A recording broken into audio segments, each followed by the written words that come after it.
பார்வதி தேவி சிவபெருமானின் மனதை வென்றது எப்படி என்று உங்களுக்கு தெரியுமா?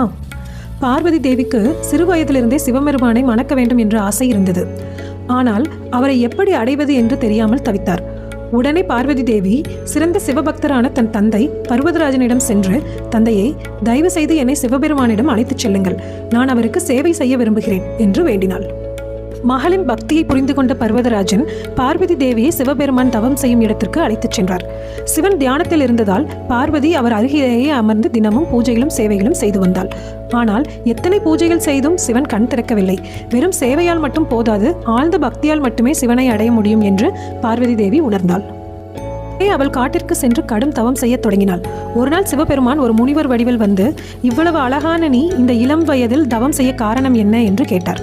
பார்வதி தனது விருப்பத்தை கூறினாள். இதை கேட்ட முனிவர், சிவன் நல்லவர் அல்ல, எப்பொழுதும் சுடுகாட்டில் இருப்பவர், உடல் முழுவதும் சாம்பலை பூசிக்கொள்பவர், அப்படிப்பட்டவருடன் குடும்பம் நடத்துவது எளிதல்ல என்று சிவனை பற்றி தவறாக பேசினார்.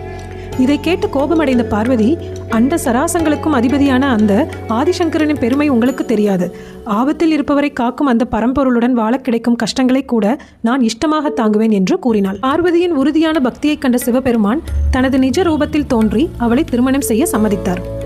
இந்த பதிவு உங்களுக்கு பிடித்திருந்தால் ஓம் நம சிவாயான கமெண்ட் செய்து நமது சேனலை சப்ஸ்கிரைப் செய்து கொள்ளுங்கள்.